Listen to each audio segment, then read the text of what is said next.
All right, you freaky fucks, strap in for a wild ride. We're going deep into biology. You know the science that tries to explain all the messed up shit that crawls, swims, and fucks on this crazy planet. More than just messed up. It's incredibly complex and fascinating. Okay, fine, but let's cut the crap. Some of it is definitely messed up. Lucky for us, we've got a real live biologist here to break down this shit for us. So let's start at the beginning. How the hell did those ancient eggheads figuring anything about biology without all the fancy gadgets we have today? Well, you gotta give credit to those old school brainiacs.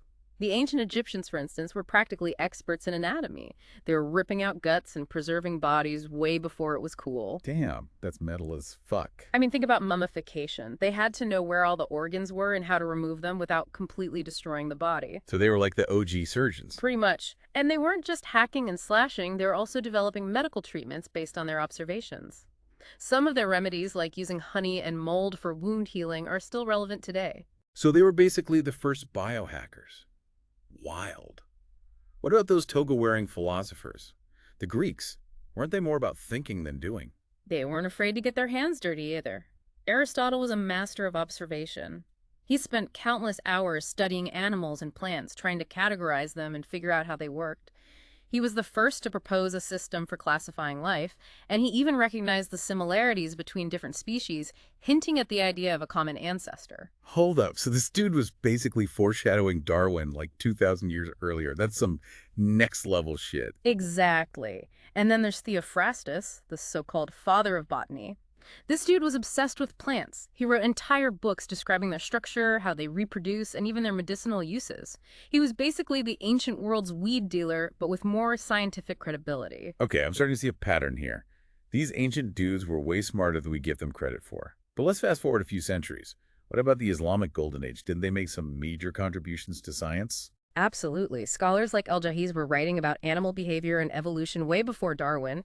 They even had theories about natural selection, recognizing that animals with certain traits were more likely to survive and pass those traits onto their offspring. So they were basically OG evolutionists. That's blowing my mind. And we can't forget about Rhessus, a Persian physician who was a pioneer in medicine and anatomy. He wrote detailed descriptions of diseases, surgical procedures, and even the human eye. This dude was dissecting bodies and studying their intricacies centuries before European scientists caught on. All right, I'm officially humbled. These ancient and medieval scientists were badass motherfuckers. Sure.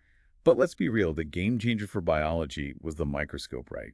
I mean, imagine seeing those little fuckers, the cells, for the first time. Must have been a real mindfuck. It was a revolution. Leeuwenhoek, this Dutch dude who was obsessed with grinding lenses, created a microscope that could magnify objects over 200 times. Suddenly, we could see bacteria, sperm, blood cells, a whole universe of microscopic life that was invisible to the naked eye. So basically, he was the first to peek into the ass crack of the universe. In a way, yes.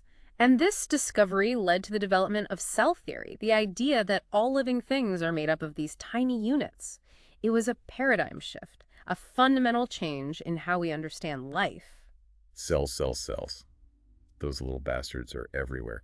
But before we dive into those microscopic cities, we got to talk about the big daddy of biology, Darwin and his theory of evolution. Yeah, that theory that pissed off a lot of people, but also revolutionized our understanding of how life on Earth came to be so damn diverse. Survival of the fittest, natural selection. Basically, the strongest survive and pass on their badass genes. It's like a cosmic game of fuck, marry, kill, but with more science and less Tinder. Darwin's work was groundbreaking. He realized that species weren't fixed, but were constantly changing over generations, adapting to their environment. And those with the traits that gave them an advantage in the struggle for survival were more likely to reproduce and pass those traits on. So basically, we're all just products of billions of years of trial and error, a bunch of genetic mutations that happen to work out. Pretty much. And Darwin's theory explains why we see such a mind-boggling variety of life on Earth, from bacteria to blue whales. It's a beautiful and brutal process, all driven by the relentless force of natural selection. All right, so Darwin drops this bombshell, and then what? Did everyone just accept it and move on? Not exactly. There was a lot of pushback, especially from religious groups who believed in a literal interpretation of creation. But the evidence was mounting, and Darwin's theory gradually gained acceptance within the scientific community. Science, 1, religion, 0. And then what happened? Did we just sit back and admire Darwin's genius, or did science keep pushing the boundaries? Science never sleeps. Around the same time Darwin was shaking things up, a monk named Gregor Mendel was busy messing around with pea plants. Pea plants, seriously. Yeah, dude was a gardening badass. Huh. He meticulously crossbred these plants, tracking traits like flower color and seed shape over generations. And through his experiments, he figured out the basic principles of inheritance, how traits are passed down from parents to offspring. So this monk basically figured out genetics while tending his garden. That's some next-level multitasking. Mendel's work laid the foundation for modern genetics. He discovered that traits were determined by discrete units of inheritance, which we now call genes.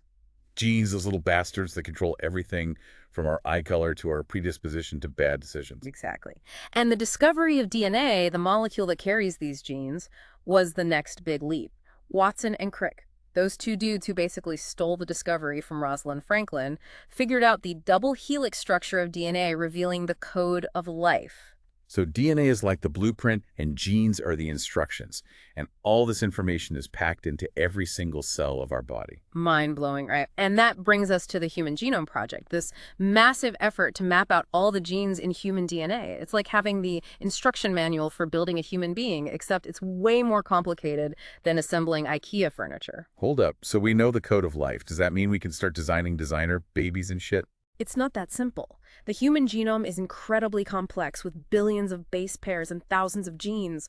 We're still trying to figure out how it all works, how genes interact with each other and with the environment. Okay, so we're not quite at the Gattaca stage yet, but let's back up a bit. Before we get lost in the complexities of genetics, let's talk about the basic building blocks of life. What are those again? Water, carbon, and carbon. Is that what they call wheat organic? Well, organic in chemistry means something different. It refers to molecules that contain carbon, which happens to be the backbone of all life as we know it. So my couch is technically organic. Should I start munching on it? Probably not the best idea. Fine, fine. But seriously, why is carbon so special? Carbon is like the social butterfly of the periodic table. It can form bonds with up to 4 other atoms, which allows it to create these incredibly complex and diverse molecules. It's like the Lego brick of life, snapping together to form everything from sugars to proteins to DNA. So carbon is the ultimate wingman for life. You could say that. And water is the life of the party. It's an amazing solvent, allowing all these organic molecules to mingle and interact. It also plays a crucial role in transporting nutrients, regulating temperature, and pretty much every other biological process. So basically, life is a bunch of carbon molecules getting wasted on water. It's a bit more complicated than that, but you get the idea. These basic ingredients, combined with a sprinkle of other elements, come together to form the complex and dynamic systems that we call life. Right, I'm starting to get a buzz from all this bio-knowledge. But before we pass out from information overload, let's take a closer look at those tiny cities you mentioned earlier, the cells. Ah, yes, the fundamental units of life. These microscopic powerhouses are where all the magic happens. Okay, but hold up. Are there different types of cells, like those basic bitch prokaryotic cells and the fancy pants eukaryotic cells? What's the difference? Good question. Prokaryotic cells are the simpler ones, like bacteria. They're basically just a membrane sac filled with DNA and some other essential molecules. They're like the studio apartment of cells. And the eukaryotic cells, those are the ones with the walk-in closets and the jacuzzi, right? Exactly. Eukaryotic cells are more complex and organized. They have a nucleus, a membrane-bound compartment that houses their DNA, and a bunch of other specialized organelles that carry out specific functions. They're like the luxury penthouse suite of cells. So we humans are made up of those fancy pants eukaryotic cells. Every single one of your trillions of cells is a eukaryotic cell. And each of these cells is a bustling metropolis with organelles working together in a coordinated symphony to keep you alive and functioning. It's mind-blowing when you think about it. Okay, I'm officially tripping balls on the complexity of life. Yeah. But how the hell do these little cities keep from just shutting down? I mean, I get tired just thinking about all the work they're doing. Well, that's where metabolism comes in. It's the engine that powers these cellular cities, a constant flow of energy and matter that keeps everything running. So it's like the cell's energy drink. Red Bull for microscopic organisms. It's more like the cell's entire digestive and energy production system. It breaks down food, extracts energy, and uses that energy to build new molecules, repair damage, and basically keep the party going. Sounds exhausting. But you know what else sounds exhausting? Plants, just sitting there all day soaking up the sun. How the hell do they manage to turn sunlight into energy? That's the magic of photosynthesis, one of the most badass processes on Earth. Oh. Plants, algae, and some bacteria have figured out how to capture energy from sunlight and use it to build sugar as the fuel that powers life. So they're like little solar panels, but way cooler. Exactly. They use chlorophyll, a green pigment that absorbs light energy to split water molecules and use those hydrogen atoms to convert carbon dioxide into glucose. It's like alchemy, turning light into food. Damn, nature is a freaking genius. Yeah. But what about us animals? We can't just sunbathe our way to energy. Nope. We rely on cellular respiration to break down the sugars produced by plants or animals that eat plants to release energy. It's like burning the fuel that plants create using oxygen to convert glucose into ATP, the energy currency of cells. So we're basically stealing energy from plants. That's kind of a dick move. It's more of a mutually beneficial relationship. Plants need the carbon dioxide we exhale, and we need the oxygen they produce as a byproduct of photosynthesis. It's a beautiful cycle of interdependence. Okay, so we're all connected in this big circle of life. Yeah. But how did all these different species come to be in the first place? I mean, did one species just decide to evolve into another one day? Like, poof, I'm a bird now. It's a gradual process that happens over millions of years. New species arise when populations become isolated and evolve differently due to different environmental pressures. So like if a group of lizards gets stuck on an island and has to adapt to a new environment, they might eventually become a different species. Exactly. Over time, those lizards might develop new traits that help them survive in their new environment. And if those traits prevent them from breeding with the original lizard population, they've become a new species. Evolution is pretty wild, man. But let's talk about the different types of life on Earth. We've got those prokaryotes, the eukaryotes, and those sneaky little bastards, the viruses. Can you give us a rundown of who's who in the world of life? Sure. As we discussed earlier, prokaryotes are single-celled organisms that lack a nucleus, like bacteria and archaea. They're the most ancient and diverse forms of life on Earth, found everywhere from the soil to the depths of the ocean. Eukaryotes, on the other hand, have a nucleus and other organelles. This domain includes a vast array of organisms from single-celled protists to multicellular fungi, plants, and animals. Okay, that makes sense. Yeah. But what about viruses? They're not even cells, are they? They're just little packets of genetic material that hijack our cells, right? That's right. Viruses are unique entities that blur the line between living and non-living. They can't reproduce on their own. They need to infect a host cell and use its machinery to make copies of themselves. They're like little pirates of the biological world. Sneaky little bastards. So we've got all these different organisms, from tiny bacteria to giant whales, all interacting in this complex web of life. But what happens when that web starts to unravel? I mean, we're screwing up the planet pretty badly with pollution, climate change, and all that. That's where ecology comes in. Ecology is the study of how organisms interact with each other and their environment. It helps us understand the delicate balance of ecosystems and the impact of human activities on the natural world. So learning about ecosystems is like reading the instruction manual for the planet. In a way, yes. It helps us understand how everything is connected and how our actions can have far-reaching consequences. Okay, I'm starting to see how important all this biology stuff is. Yeah. But let's be real. Are we actually going to save the planet by studying ecosystems? It's not a guarantee, but understanding how ecosystems work is crucial for developing effective conservation strategies. We need to know how populations grow, how food webs function, and how human activities are impacting biodiversity to make informed decisions about how to protect the planet. All right, I'm starting to feel a little less hopeless. So we've covered a lot of ground here. Cells evolution, those pesky viruses. What's the main takeaway for our listeners? Why should they give a damn about biology? Biology is the study of life itself. It helps us understand who we are, where we came from, and how we fit into the grand scheme of things. It's also crucial for addressing some of the biggest challenges facing humanity, like disease, climate change, and food security. Damn, that's deep. But we've only scratched the surface here. There's a whole universe of fucked up, fascinating shit to explore in biology. We've got a lot more ground to cover, from those freaky extremophiles that thrive in the most hostile environments to the mind-boggling complexity of the human body. So buckle up, buttercups. It's about to get even wilder. All right, you science junkies, welcome back to the deep dive. Last time we journeyed through the history of biology, from ancient Egyptians ripping out guts to Darwin dropping truth bombs about evolution. We even explored those tiny-ass cells, the building blocks of life, and marveled at their complexity. Yeah, and we can't forget about those sneaky viruses, the pirates of the biological world. But today we're diving deeper into the weird and wonderful world of life on Earth. So where do we start? What's blowing your mind these days in the field of biology? Well, one thing that always gets me fired up is the sheer tenacity of life. I'm talking about those extremophiles, those badass organisms that thrive in conditions that would make you and me shrivel up and die. Extremophiles. Sounds like some kind of superhero team. What kind of crazy shit are we talking about? Imagine boiling hot springs, acidic volcanic lakes, the crushing pressure of the deep sea. These are the playgrounds of extremophiles. They laugh in the face of adversity. Damn, that's hardcore. Yeah.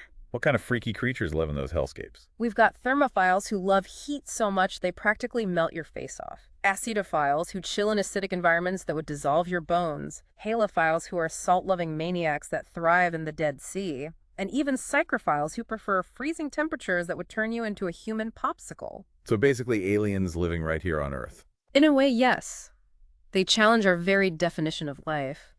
And studying them can give us clues about the potential for life on other planets, which is pretty mind-blowing. Speaking of aliens, you mentioned archaea earlier. They're like the weird cousins of bacteria, right? What makes them so special? Archaea are actually a distinct domain of life, separate from bacteria and eukaryotes. They were initially lumped in with bacteria, but their unique characteristics set them apart. Like what? Do they have superpowers? Not exactly superpowers, but they do have some badass adaptations. Their cell walls are different, their enzymes are unique, and some of them can even survive without oxygen. So they're like the ultimate survivalists, the microbial world. Pretty much. And they're found in some of the most extreme environments on Earth, from boiling hot springs to the depths of the ocean. Okay, this is starting to feel like a horror movie. Tiny, invincible creatures lurking everywhere. But let's shift gears for a second and talk about something a little less creepy. Plants. They seem pretty chill, just soaking up the sun, providing us with oxygen. But I have a feeling they're more complicated than they look. You're absolutely right. Plants are incredibly complex organisms with a remarkable ability to adapt to their environment. They have sophisticated systems for transporting water and nutrients, defending themselves against predators, and even communicating with each other. Wait, plants can communicate. Are they gossiping about us behind our backs? Oh, not exactly gossiping, but they do release chemicals to signal danger, attract pollinators, and even inhibit the growth of competing plants. So they're waging chemical warfare on each other. That's kind of badass. It's all about survival in the plant world. They've evolved a variety of strategies to compete for resources and thrive in their environments. Okay, plants are officially more interesting than I thought. But let's move on to the main event. The animal kingdom. We're talking about everything from those little bastards, the insects, to those majestic as fuck creatures, the whales. The diversity of the animal kingdom is truly astounding. We've got over 1 million described species of insects alone, and new species are being discovered all the time. And they're all trying to eat each other, right? It's like a nonstop buffet out there. Well, not all of them. But yeah, food webs in the animal kingdom can be incredibly complex with predators and prey constantly evolving new strategies to survive. It's a jungle out there, literally. Yeah. But seriously, how did all these different animals evolve? Did we all come from a single-celled ancestor? Yes, all the evidence points to a common ancestor for all animals, a single-celled organism that lived billions of years ago. Through the process of evolution, this ancestor gave rise to the incredible diversity we see today. So we're all related, even to those slimy worms and creepy crawlies. Every single living thing on Earth is connected through evolution. We share common ancestors, even if those ancestors lived millions of years ago. Mind blown. But let's zoom in on our own species, the human animal. We're pretty special, right? I mean, we built pyramids, we went to the moon, we invented the internet. Humans are certainly unique. We have highly developed brains, complex social structures, and the ability to manipulate our environment in ways that no other species can. We're basically the rulers of the planet, right? Top of the food chain. That's a dangerous way to think. Humans are part of the ecosystem, not separate from it. And our actions have consequences for the entire planet, not just ourselves. Okay, preach. But what about our own bodies? They're pretty damn complex with all those organs, tissues, cells doing their thing. It's like a well-oiled machine when it's working properly, at least. The human body is an incredible feat of biological engineering. We have systems for breathing, digesting, circulating blood, sensing the environment, thinking, feeling, and reproducing. It's all interconnected and interdependent. And it can all go to shit pretty quickly, right? I mean, one minute you're crushing it, the next minute you're laid up with the flu feeling like death warmed over. That's the nature of biological systems. They're complex and constantly adapting to internal and external pressures. Disease is just one example of what can happen when those systems are thrown off balance. So we're basically talking ecosystems prone to breakdowns and glitches. Sounds fun. It's certainly challenging, but understanding how our bodies work is essential for maintaining our health and well-being. Okay, Starting to feel a little more respect for this meat suit I'm lugging around. But before we get too deep into human biology, let's wrap up this part of the deep dive with a final thought. What's the one thing you want our listeners to walk away with? I want them to appreciate the interconnectedness of life. Every organism on Earth, from the tiniest bacterium to the largest whale, is part of a complex and dynamic web. And understanding how that web works is essential for our own survival. Damn, that's some poetic shit right there. All right, you heard it here first, folks. We're all connected. We're all part of this grand biological experiment. So let's try not to fuck it up too badly. But before we get all existential and shit, let's take a quick break and come back for the final part of our deep dive, where we'll explore the fucked up beauty of ecology and what it means for the future of life on Earth. Welcome back, you curious creatures, to the final chapter of our biological odyssey. We've journeyed through the microscopic world of cells, grappled with the mind-bending concepts of evolution, and stared into the abyss of extremophile weirdness. We've even delved into the interconnectedness of life, recognizing that we're all part of this grand, messy tapestry. Yeah, and we've learned that humans are pretty damn good at messing things up. So let's cut the crap and talk about the elephant in the room. Ecology. You said it's the study of how organisms interact with each other and their environment, right? Yeah. But what the hell does that actually mean? It's about understanding the delicate balance of nature, the intricate web of relationships that connects every living thing on Earth. Think of it as a giant chaotic party where everyone's invited. Plants, animals, bacteria, fungi, the whole damn crew. Okay, so it's like a cosmic orgy, but with less sex and more science. Well, there is a lot of reproduction involved, but it's more about how these different organisms interact, compete, and cooperate to survive. It's about the flow of energy through ecosystems, the cycling of nutrients, the delicate balance of predator and prey. So it's like figuring out the rules of the game, the dynamics that keep this whole crazy system from collapsing. Exactly. And it's crucial for understanding how human activities are impacting the planet. Because, let's be real, we're kind of like that drunk asshole at the party who's spilling drinks, breaking shit, and pissing everyone off. Okay, that's a disturbingly accurate analogy. Yeah. We're screwing things up pretty badly, aren't we? Yeah. Climate change, pollution, deforestation, we're basically treating the planet like our personal trash can. Our impact on the environment is undeniable. Yeah. We're altering ecosystems, driving species to extinction, and changing the climate at an alarming rate.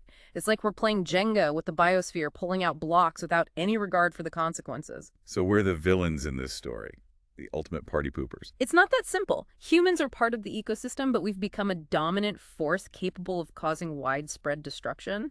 But we're also capable of change, of finding solutions, of cleaning up our mess. Right, I'm listening. What can we do to fix this shitstorm we've created? Give us some hope, Doc. It's going to take a multi-pronged approach. We need to reduce our reliance on fossil fuels, transition to cleaner energy sources, protect biodiversity, manage our resources sustainably, and change our consumption patterns. So basically, we need to stop being dicks to the planet. Treat it with a little more respect. Essentially, yes.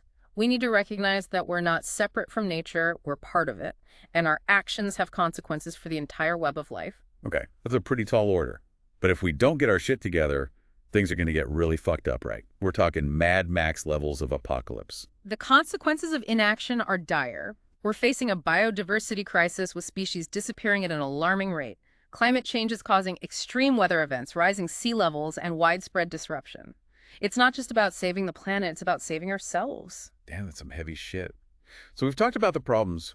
What about the solutions? What are some things people can do to make a difference? Besides not being a total asshole, of course. There are many things individuals can do. Reduce your carbon footprint by driving less, using public transport, and conserving energy. Support sustainable businesses and products. Make conscious choices about what you eat, buy, and wear. So basically, be more mindful of our impact on the planet. Think before we consume. Exactly. Every little action counts. And together we can create a ripple effect that leads to real change. Okay, I'm feeling a little less doomed now. So we've covered a lot of ground in this deep dive into biology. We've talked about the beauty, the complexity, the fragility of life. What's the one message you want our listeners to walk away with? I want them to remember that life is a precious and interconnected web. We're all part of this incredible story, and we have a responsibility to protect it. But it's not just about duty, it's about wonder. Never lose your curiosity, your sense of awe at the natural world. Damn, that's beautiful. I think I need a hug after all that. But seriously, folks, biology is more than just a science. It's a call to action. It's a reminder that we're not just observers, we're participants in this grand experiment called life. And that's it for this deep dive. Thanks for tuning in, you magnificent bastard. Stay curious and don't fuck up the planet.